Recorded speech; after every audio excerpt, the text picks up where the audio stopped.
और गुजरात के एक हमारे राजा बहादुर शाह, उनके बीच में युद्ध होता है तो राणा बहादुर शाह बहुत परेशान करके रखता है कि हम अपने कब्जे में मिला देंगे।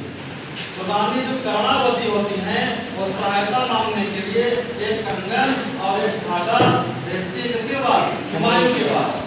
तो हुमायूं उनको रक्षा का वचन देता है और उस संबंध में जो भी कार्रवाई हो सकती थी उसने संभव मदद की। यहाँ से वर्तमान जो संदर्भ है रानी कर्णावती से लिया जाता है। पौराणिक मान्यताओं के अनुसार श्री कृष्ण भगवान से लिया जाता है। ये जानकारी प्राप्त करने का आज एक अवसर होता है। यानी आज आप जान गए कि रक्षाबंधन, अब पूछ ले मान लो एग्जाम में कि रक्षाबंधन जो है कौन सी महारानी से जुड़ा हुआ है। लो अब पढ़ाई नहीं गया, ये भी पढ़ाई में आएगा। Yes sir. इस क्लास में बताया गया कि रानी कर्णावती मेवाड़ की रानी थी। उनके हस्बैंड का नाम था राणा सांगा। युद्ध में उनकी मृत्यु हो जाती है तो अपने पुत्र के सहयोग से रानी कर्णावती शासन करती हैं। इस संबंध में गुजरात के राजा बहादुर शाह से सुरक्षा प्राप्त करने के लिए हुमायूं को राखी बेचती हैं और एक कंगन बेचती हैं। राखी मतलब एक धागा रहता है, राखी हो गई।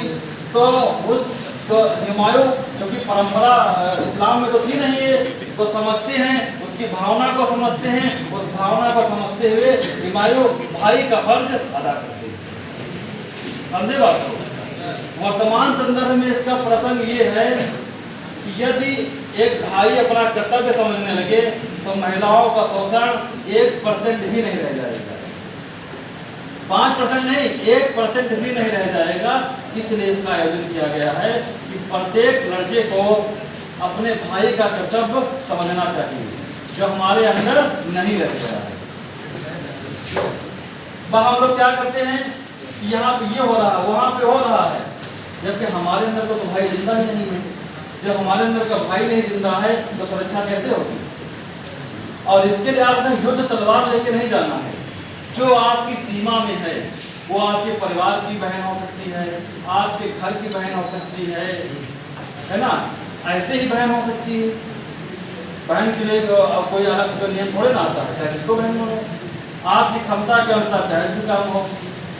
यदि एक भाई अपना कर्तव्य समझे तो किसी भी बहन का ससुराल में शोषण नहीं हो सकता है। किसी भी बहन का ससुराल में शोषण नहीं होगा यदि भाई अपना कर्तव्य समझे। मैं खुद इसका गवाह हूँ।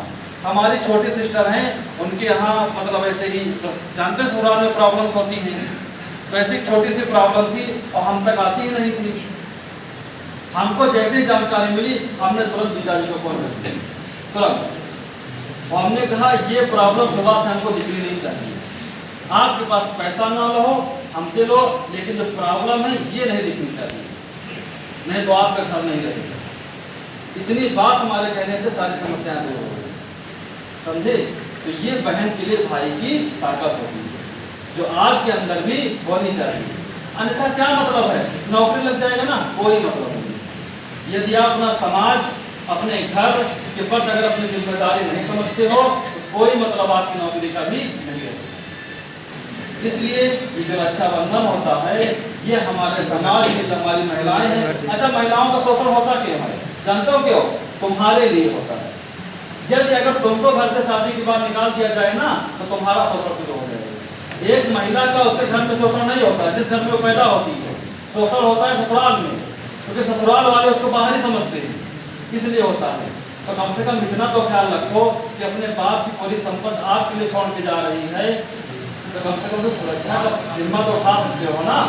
अगर इतना भी नहीं सीख पाओगे तो क्या मतलब है नौकरी का? इस कार्यक्रम का आयोजन सर के द्वारा इसलिए किया गया है। समझे बात को हमारी? बस हम ज्यादा कुछ नहीं कहेंगे, इतना ही कहेंगे कि 30 दिन तुमको घर से निकाल के ससुराल भेज दिया गया ना तो तुम्हारा इतना ज्यादा शोषण होगा कि तुम संविधान को सम्मान नहीं पाओगे। पूरी संपत्ति के मालिक तुम बनते हो। बहन को क्या मिलता है? शादी के समय जो दे दिए, अच्छा भाई हो तो गया रक्षाबंधन के दिन, नहीं तो भी नहीं। उसकी शादी हो गई तो अपने मेहरारू में मस्त है, क्या मतलब? तो कम से कम प्रत्येक भाई अपना जो है कर्तव्य को समझे कि जिस दिन आपको ससुराल विदा कर दिया गया ना, सारी औकात धरे की धरी रह जाएगी, वहाँ गोबर देखोगे। और खाना बनाओ, समझे? तो इसलिए इस कार्यक्रम का आयोजन का मतलब बस यही है। अब सब जो आपको एक दो शायरी सुनाएंगे, और हम तो चूंकि शायरी हमको नहीं सुनाते हैं, हम जो होता है मेन मुद्दा बताते हैं। इतिहास बता दिए, रानी कर्णावती, राणा सांगा, बहादुर शाह, हुमायूं।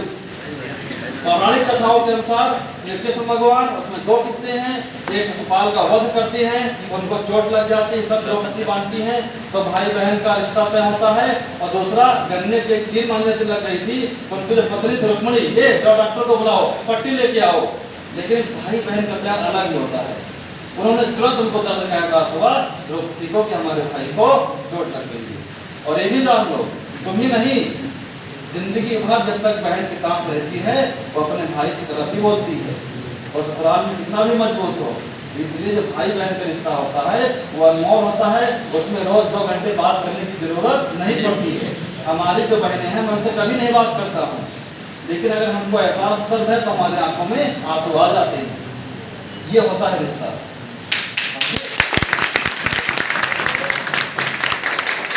एहसास करने का दिन होता है, ये नहीं कि 500 की मिठाई आई हम खा ले, हमारे सोने की चैन नहीं आई है।